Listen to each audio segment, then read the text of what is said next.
Olá, seja muito bem-vindo a mais um episódio do Hemotalks Vet. Nesse quarto episódio, nós vamos falar sobre doenças neoplásicas. E eu tenho aqui como convidada a doutora Luana Pureza.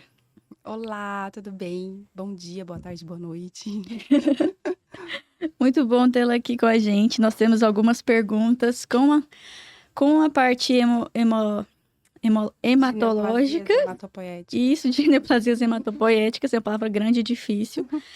Mas também temos algumas dúvidas com relação a outros marcadores dentro da oncologia. O primeiro deles, nós vamos falar agora, é sobre o teste do PAR. Eu gostaria de saber, doutora Luana, o que realmente é o teste PAR, né?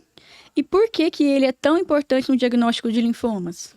Então, o teste de PAR é um exame feito a partir do PCR, da biologia molecular, onde faz a detecção da expressão genética desses linfócitos. Se eu tenho um linfócito neoplásico, ele tem um rearranjo genético vai ser compartilhado. Todos os linfócitos eles vão ter esse mesmo rearranjo genético. Já numa linfocitose, né, num processo ali linfóide, onde não é neoplásico, um processo inflamatório, autoimune, infeccioso, esse rearranjo vai ser variado. Cada linfócito tem um rearranjo genético. Explicando de uma forma bem mais fácil e desenhando, é como se eu tivesse uma população. A população brasileira é mista, homogênea. Eu tenho várias raças, né? E mostrando que é uma população, então, heterogênea. Eu tenho vários linfócitos ali. Agora, se eu penso numa população japonesa, chinesa, todo mundo com a mesma carinha, isso são os linfócitos neoplásicos, quando eu tenho ali uma reação, então, monoclonal, todo mundo com a mesma carinha. Muito bem. Então, e com relação às medicações, elas interferem nesse teste? Diminui a sensibilidade, por exemplo, se você estiver usando uma prednisona?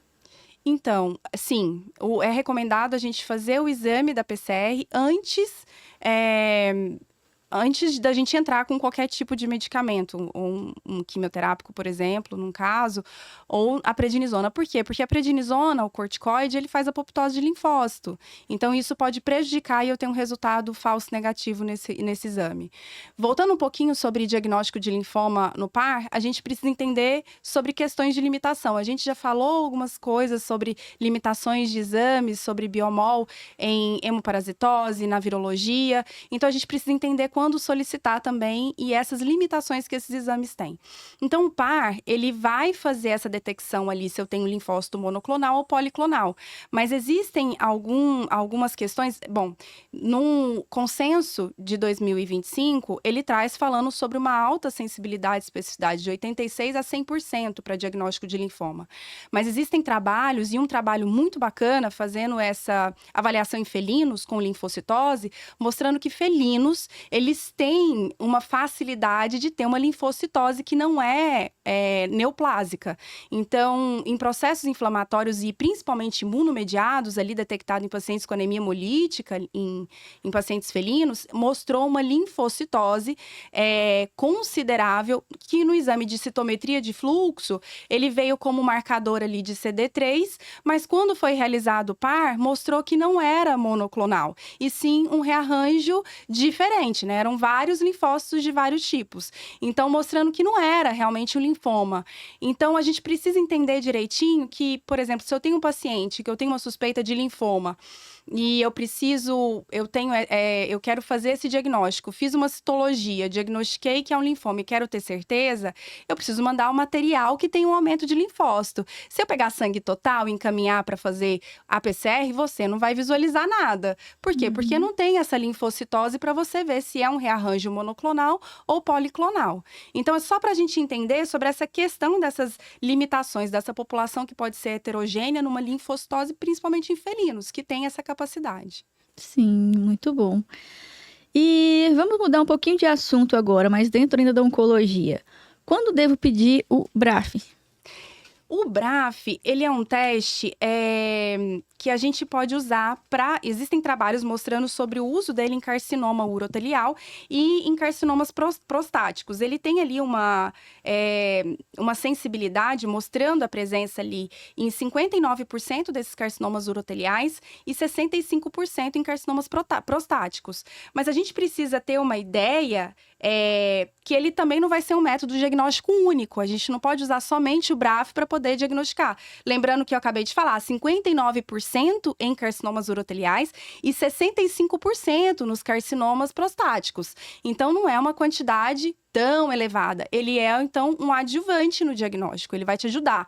Então, quando eu vou fazer a solicitação do BRAF, é importante a gente saber que ele tem uma vantagem pela facilidade de detecção, a gente só coleta a urina e envia para poder saber se realmente esse paciente pode ter BRAF positivo ou não, mas associado, a gente pode mandar a lavagem, né? Lavagem vesical, para a gente conseguir fazer a citologia e ver se eu tenho realmente células neoplásicas numa citologia. Visto que realizar a biópsia, talvez em alguns pacientes ali naquele momento, se eu tiver, às vezes, um nódulo em região de trígono vesical, é uma complicação que eu não vou conseguir fazer com facilidade. E aí, o lavado vesical, ele vai mostrar essa celularidade e eu junto os dois para conseguir fechar esse diagnóstico. Muito bacana, muito mesmo. E quando que o PCR, ele substitui a citologia ou a histopatologia no diagnóstico de neoplasias? Ou eles se complementam? Tudo é uma complementação. Os guidelines, todos os consensos que a gente vê, ele coloca os exames de biologia molecular, esse exame de biologia molecular, como um método diagnóstico que vai ajudar vai auxiliar nesse diagnóstico, mas ele não pode colocar no lugar de uma citologia ou de um histopatológico.